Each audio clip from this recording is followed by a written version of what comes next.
Ini Santi Purwono, staf khusus Presiden bidang hukum. Mbak Dini, apa tanggapan Anda ketika tadi ICW, kemudian juga dari Maki mempertanyakan keberpihakan Presiden Jokowi dalam pemberantasan korupsi?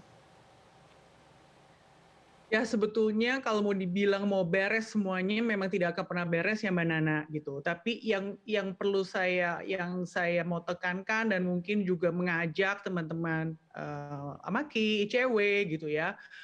Kenapa kita tidak bersama-sama untuk memberikan kritik konstruktif? Memang ini tidak sempurna. Presiden juga mengakui, kita tidak bilang bahwa ini sempurna, masih banyak PR yang harus dilakukan. Tapi sebetulnya kan tergantung kita mau melihat apakah gelas itu setengah penuh atau setengah kosong ya Mbak Nana. Kalau kita mau lihat apa sih yang sudah dilakukan penanganan kasus Asabri seperti yang dikatakan, tertangkapnya buronan 11 tahun Joko Chandra meskipun akhirnya lepas lagi, tapi kan udah ada upaya yang kita mesti apresiasi.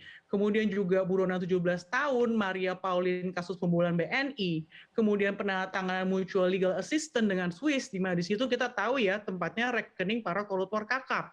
Kemudian kalau kita mau lihat Polri juga bekerja Mbak Nana gitu. Kalau kita lihat selama tahun 2020 mereka menyelesaikan loh bekerja 71% total kasus kejahatan konvensional, memang bukan tipikor. Tapi juga ada Polri menangani ribuan kasus tipikor dengan total kerugian triliunan rupiah.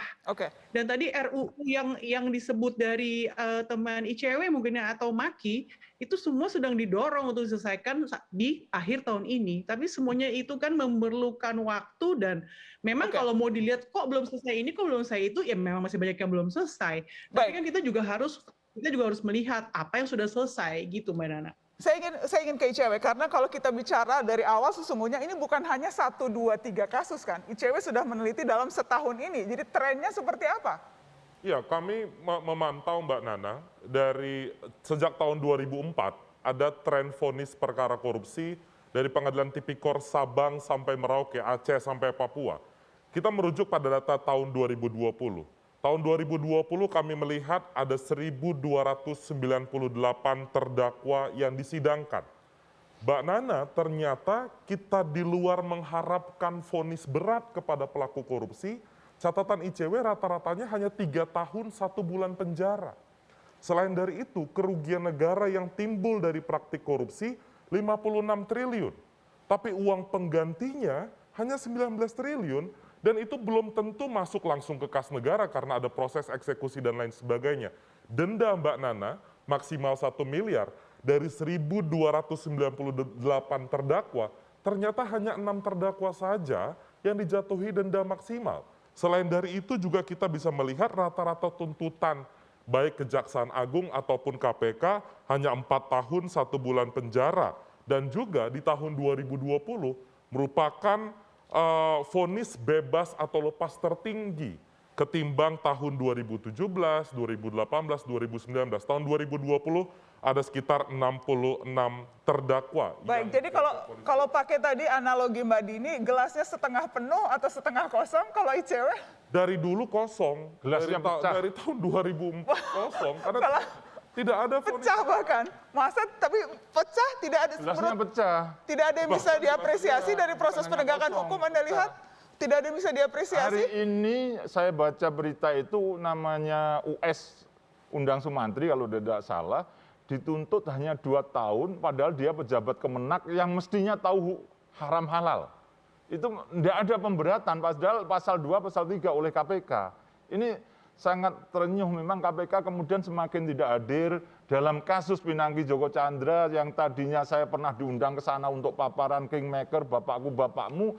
Setidaknya mestinya kan diundang dulu Anita dan Pinangki untuk dimintai keterangan. Tidak ada proses lanjutan? Tidak dilakukan, tiba-tiba kemarin juga Pak Firly Bahuri yang terhormat mengatakan tidak meneruskan proses itu, supervisi dan lain sebagainya karena dianggap cukup. Ya berarti saya harus terpaksa mengajukan gugatan pra-peradilan, dokumen saya 200 halaman ini yang ada saya bawa ini, yang terkait ada bapakku bapakmu saya ajukan dan nanti biar jadi bukti pengadilan dan akan setelah jadi bukti saya buka di Google Drive semua orang bisa baca nantinya. Oke. Mas Kurnia, jadi terakhir. Dan memang ICW melihat Mbak Nana fenomena hukuman ringan khususnya di tingkat Mahkamah Agung itu ada tatkala Hakim Agung almarhum Pak Artijo Alkostar purna tugas. Tidak ada lagi hakim-hakim yang progresif yang dapat menghukum berat pelaku korupsi. Saya ambil contoh beberapa Oke. temuan ICW Mbak Nana soal pertimbangan-pertimbangan ganjil. Ada Nur Hadi, mantan Baik. sekretaris Mahkamah Agung, dia dihukum ringan, pertimbangan meringankannya karena dianggap berjasa. Fahmi Darmawansyah, warga binaan Sukamiskin, menyuap kalapas dengan mobil, apa dianggap bukan suap, tapi menunjukkan sifat kedermawanan. Jadi kita dipaksa untuk tidak waras melihat proses penegakan hukum ini. Rakyat dipaksa tidak waras karena ternyata keadilan memang bersyarat. Terima kasih sudah menyaksikan Mata Najwa malam hari ini. Terima kasih kepada seluruh narasumber saya yang sudah hadir dan berbagi. Tapi terima kasih paling besar kepada Anda, rakyat Indonesia, yang kerap kali kena prank melihat diskon-diskon yang bertaburan, bukan di marketplace, bukan di mall, tapi di pengadilan. Sehat semua teman-teman, jagalah kewarasan sama-sama. Assalamualaikum.